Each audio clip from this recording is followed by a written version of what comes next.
explain just for a minute. Science Cafe is about a public discussion.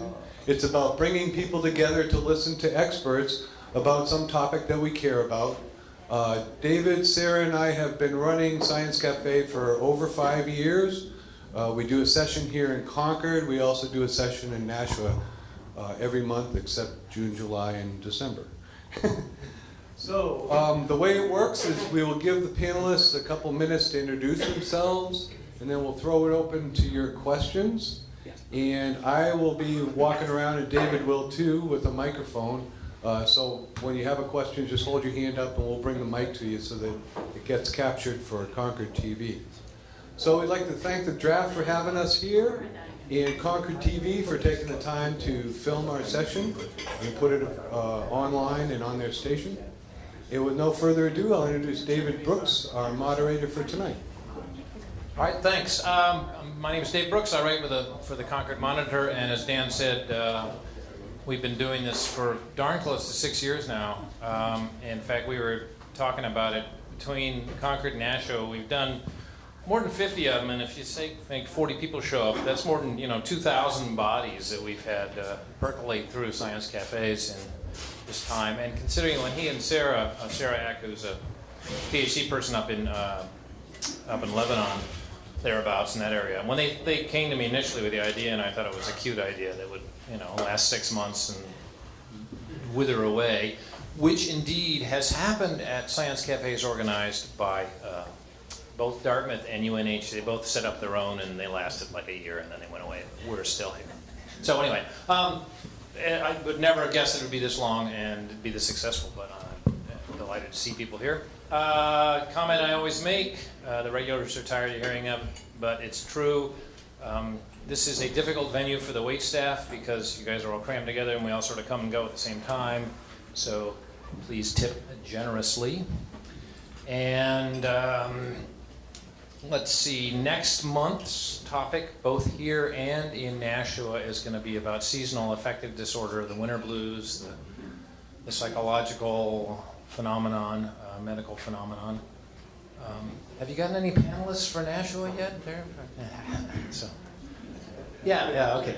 That's the hard part of this job is finding people who will give their time for free on an evening and who know enough and are willing to handle questions from the lay audience. So anyway, the month after that, in March, the topic up here is going to be about demographics, the graying of New Hampshire, exactly what has led to it, what has caused it. I got a couple of excellent demographers come and talk about that. And it fits certain aspects of our demographic here. And then the following month we'll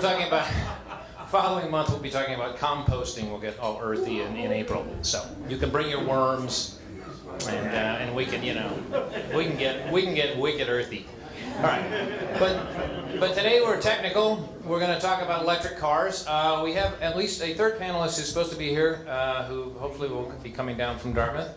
But even without them, we have an interesting mix. So what I'm going to do very quickly is very quickly tell you who these people are, give them the microphone so they can tell you why you should pay any attention to what they have to say, and then we will charge into questions. I'm going to ask first, and then after that, it's up to you. If you don't ask questions, we'll just sit here in awkward silence for the next 2 hours. So make sure you ask questions. So our two panelists are Rebecca Oler, who is a technical program manager with New Hampshire Department of Environmental Services in the Air Division specifically. And she will tell you why she's a panelist here. And then we have a guy. Oh, actually, let me ask those of you who have not been to one of these before, how many of you learned about it by reading about it in the Monitor? Only a few. How many of you learned about it by hearing about it from friends? And how many of you learned about it because of some online thing, either online on the internet, online in the Monitor, email, or something like that? So a mix. That's good. Excellent. All right. Okay. I'm sorry. So and Mike Mercer, who is technical services manager at Bank Chevrolet, he became a panelist. I actually reached out to the New Hampshire. I think what it's called, the Automobile Dealers Association. And I said, we want to have this panel on electric cars, and I'm specifically interested in having it this year because of the Chevy Bolt, which I think will be could make quite a difference. Could you find me somebody? And he was the guy they found, and you'll hear why. So, but with no further ado, why don't you tell us why we should pay any attention to what you have to say? Hi everybody, my name is Mike Mercer, Technical Service Manager at Bank Chevrolet. I've been employed there for about 28 years, about 36 in the whole industry. I've always been an electric car enthusiast, and when the electric car first came around back in 2011 with the Chevrolet Volt, the sales force was kind of like, let it go. I was the one who jumped on board. I learned the sales and the service side, and I promoted it very heavily on any type of PR event, such as something like this, or if there was something with the Fish and Game Department. So I believe the electrification of the automobile is here to stay. It's here to improve our economy. We've done everything we possibly could with the gas-burning engine, and we can't do anything really more. And I mean, as in like overhead cam, turbocharged, but electrification just seems to make it a big wow. I mean, for the people who have driven a Tesla, I mean, that 0 to 60 in 3 seconds is just wow. So our Chevrolet Bolt, I feel, is going to be a good competitor to go against that Tesla. And I'm sure there's going to be other game changers as time goes on. But I'm really excited to be here tonight and to go forward in this electrification of the automobile industry. Hi, I'm Becky Oler. I work with Department of Environmental Services, as Dave said. I've been in the environmental field for about 28 years, and the last 17 years of which I've, in some way or another, been working with air pollution from the motor vehicle sector, so from our transportation sector. It is the largest source of air pollution in the state of New Hampshire, far more than what we see from our electric power plant stacks or any of our limited industrial sources. And it's one of the hardest ones to tackle. I mean, it's very easy to tell a couple of single large smokestack sources, you've got to do this, this, and this to reduce your emissions, but it's hard to tell the 1.4 million vehicles that we've got on the roadways in New Hampshire that drive about 40 million miles per day on the roadways in New Hampshire, just within our borders, that you've got to do something to reduce your emissions. The individual vehicle owners can't do it. They've got to rely on the auto manufacturers to develop the technologies and the fuel manufacturers to develop cleaner fuels in order to address that. So we have long been proponents of vehicle technologies that are going to help us reduce our emissions. We, in 2001, formed the Granite State Clean Cities Coalition, which is a public-private partnership where we work with folks like Bank Chevrolet, who's a member of our coalition, and fuel providers and large businesses and those that work with commuters and Department of Transportation to try to find solutions to reduce our emissions. And the Clean Cities program is also a Department of Energy program, and so part of their interest is reducing reliance on petroleum fuels because of the majority of those are from foreign sources, so it's an energy security issue as well. We've got about 200 members of our coalition statewide, a little over 200 members. And we have always been very fuel neutral on our approach to this. Anything that we can do to improve air quality and reduce use of petroleum was good by us. Penty's been coming to our meetings for many years. And we have looked to the market to sort of set the direction. And it is extremely clear that for the foreseeable future, the market is moving towards electric vehicles. We've seen sort of natural gas vehicles, the compressed natural gas, and the light duty sector sort of has come and gone. It looked like that was going to be a new fuel source, much cleaner fuel source and more domestic for a while, but now that's pretty much only used on the heavy duty sector as a transportation fuel. Electrification makes the most sense. It addresses a lot of our issues. It is because of our participation in the Regional Greenhouse Gas Initiative in the Northeast, we have a very clean electric supply in the Northeast. We are some of the lowest greenhouse gas emissions from our electric generation sector here, as well as very stringent controls on other criteria pollutant emissions. So electrifying the transportation sector is a very, very clean option for the state to go in, and we are behind it 100%. We've seen an interesting rise in vehicle technology adoption in New Hampshire. New Hampshire was one of the fastest adopters per capita of hybrid vehicles. We were ranked 7th in the country for our adoption of hybrid vehicles on a per capita basis, which I thought was kind of interesting. We had a total of about, 10,000 statewide and made us 7th in the nation.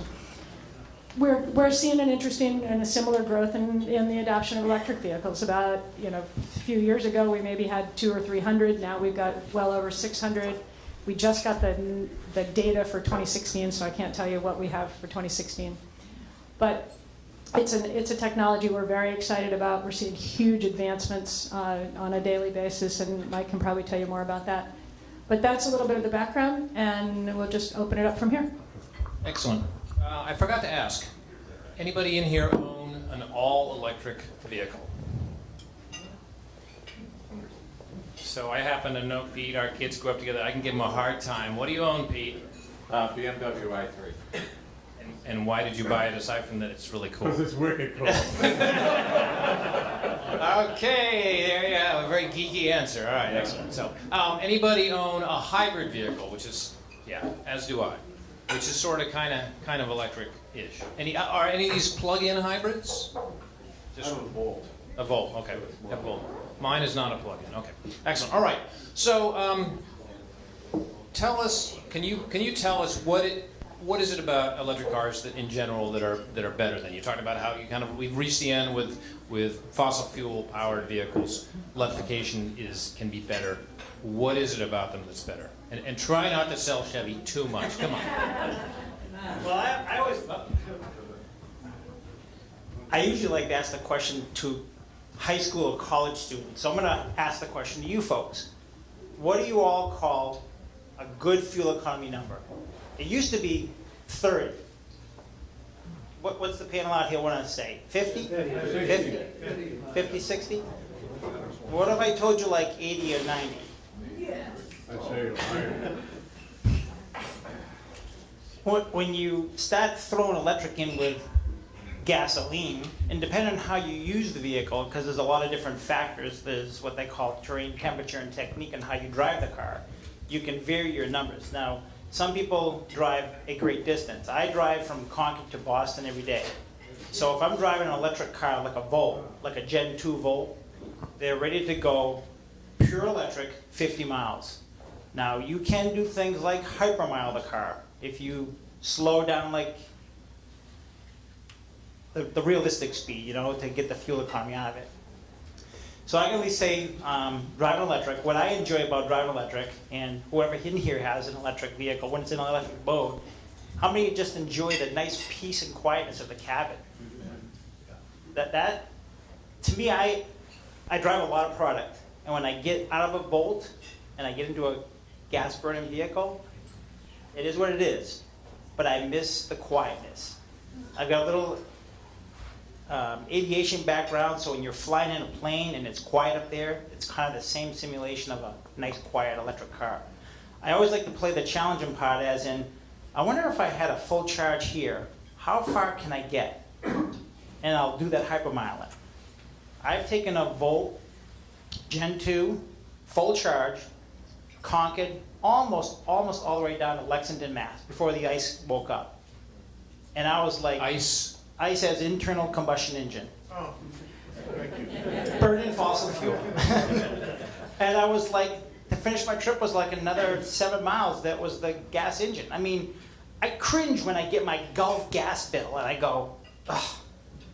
I'd rather just pay like when you have a hot tub plugged in for the whole month. Was it like $30 more in your electric bill? I'd rather spend that than $200 on gasoline electric bill to Gulf. So there's pros and cons to everything with an electric car. I mean, you're good to the environment. It's kind of a little of a fun thing driving the car. I mean, so actually, can you talk about the aspect of driving and how does that differ and how does that not differ from driving an ICE vehicle? I like that, ICE. Well, the very first thing being here in New England, we're subject to snow. When you get all that extra weight of a battery pack in an electric car, there's a great weight distribution that the car handles like unbelievable. I mean, I'm sure some of the people in here that have an electric car can comment. If you own, would you like to say any comments of what you would think? So I have a Bolt. I bought it from Mike almost 6 years ago.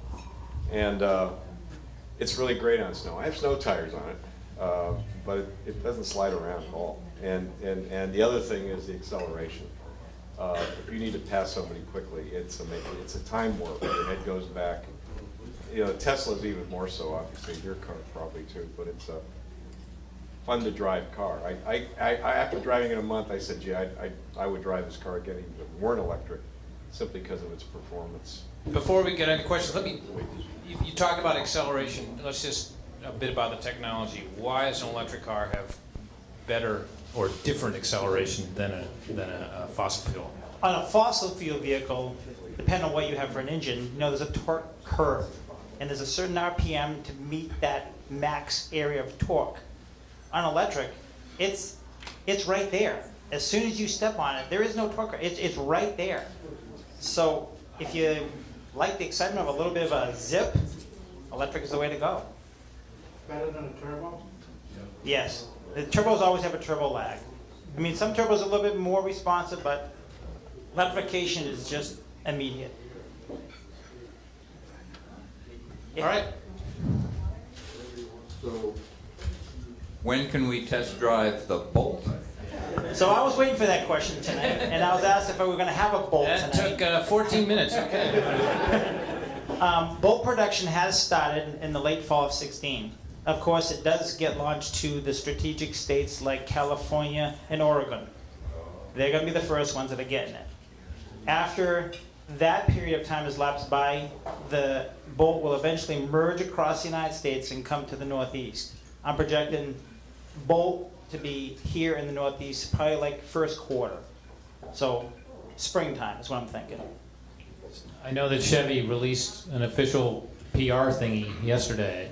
They said for New Hampshire and the Northeast, they predicted it would. Anyway, sales probably not till May.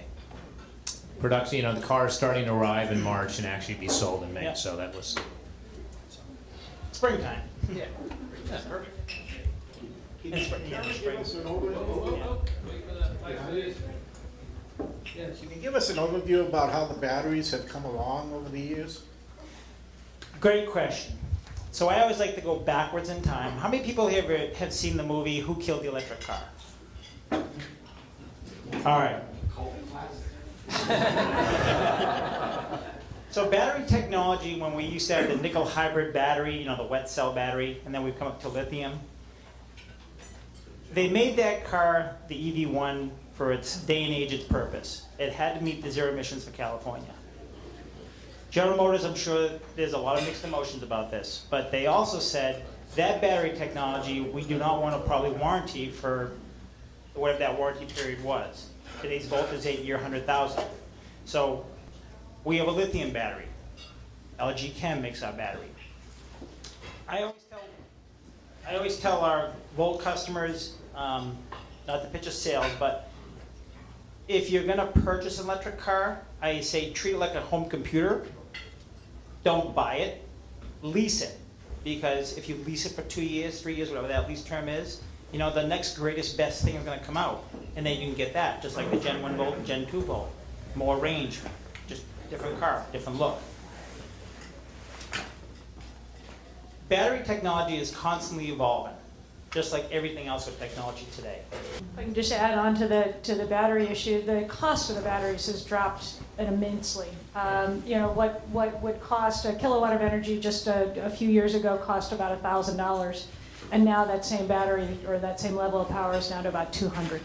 So it's just massive drop in the cost of the batteries, and that's bringing the cost of the cars themselves down too, and better performance by the batteries. Got a question right here. Actually, I have more than one question. I'm just wondering, when the Volt first came out, and I was following it when it first was introduced, I believe it was all electric, and I think you mentioned that now it's not. It has combustion as well. And also, I'm interested in what the base price of the car is now, and the total cost of ownership would be for the car? So in 2011, the Volt came out. It was projected around $37,000, and that was the base price. You can add more options, and then the price would go up. I always put it as it was like a nicely equipped V6 sedan. You still get your $7,500 tax credit, depending on what state you live in. I live in Massachusetts. We get another $2,500, so I get almost $10,000 total. But it was never all electric, the Volt with the V. Yeah, I'm positive on, when we have a full charge on a Volt, you are purely running all electric. The ICE, the internal combustion engine, when it wakes up, so you're driving along, 40 miles depleted, because Gen 1 was rated for 40 miles. When the battery range is depleted, ICE wakes up seamlessly and acts as a generator only. It just makes electrical power to feed the motors inside the transmission, keep propelling the vehicle down the road. When the Volt first came out, it was certified by EPA as a full electric vehicle for purposes of tax credits. And I think that caused some confusion, and it was because it got a range of, I think their magic number was 30 or 35 miles that it had to be able to travel on full electric for it to be able to qualify for the tax credits. And the Volt never drives, is never powered by the internal combustion engine, is that correct, or is that not correct? Whereas a hybrid like mine is sometimes internal combustion, sometimes electric, and sometimes both. The internal combustion engine is making electrical power, feeding that power to the electrical motors to move the transmission and move the wheels. So it is always being powered by electricity. It's just sometimes the electricity is being generated by a gas-fired engine. Correct. Yeah. I can just talk about lithium briefly. I just happen to know 80-90% of the world's lithium right now is mined in Bolivia. It's almost the equivalent of the salt flats, so it's quite easy to get to, and because it's in South America and it's an extraction company, there are issues with it. So you're right that this isn't like some magically green thing that's just wonderful in all ways, and that could be an issue. So as lithium-ion batteries become more and more common, the price of lithium is going to go up, and so it will start being extracted in places where it's a little harder to get to, and usually often that means more environmental damage. So that'll be something to keep an eye on. If I can just add to that quickly before you get to your next question, is that the cleanest source of energy is the energy you don't use. So energy efficiency is key, and an electric car uses energy about 33% more efficiently than an internal combustion engine. So, yes, that power comes from someplace. Yes, there's some emissions associated with that power, but the vehicle itself uses it so much more efficiently that we're reducing total energy use by quite a bit. Okay, question back here. Well, right now, lithium-ion batteries are getting a lot of bad press. And I was wondering if you can say anything about what you see coming as a new technology. I know there's a lot of stuff in the works, but I'm just wondering where you think is realistically going to happen other than lithium-ion. And one comment on lithium, if it's done in Bolivia, mostly mining and that kind of stuff, it seems we're getting into the same kind of deal with oil, that we're being dependent on other countries and we're running the risk of another OPEC, for example, if you want to do that. Just wondering what you can say about that. I wish I had an honest answer for you, and I'm not going to come up here and just snowball it. I don't really have an answer for you on that. I know we get the battery from LG Chem, and I know in the beginning they wanted to try to use General Electric, and something didn't go that way. And I know you are right now working with LG Chem. So I'd be glad to research that. If you want me to give you a name and number, I'll get back to you. I'll do a quick response to the second part of your question, which is absolutely single occupant or even dual occupant vehicle driving is the primary means to get from point A to point B is not a solution. Battery technology is going to help us reduce the emissions from what is currently a poor transportation system. The real solutions are reducing the need to drive so much, either through the use of mass transit in forms that can move passengers and goods more efficiently, or sort of redesigning how we use our land and reducing the need to drive, making communities more walkable and more multi-use within a walkable area. But absolutely, driving a cleaner car is not the long-term solution. All right, well, please join me in thanking our panelists. And our moderator, David Brooks. Okay, so as David said, next month is seasonal affective disorder. It's on February 21st, right here. So hope to see you then. And if you don't know, sciencecafenh.org is the website. So anyway, okay.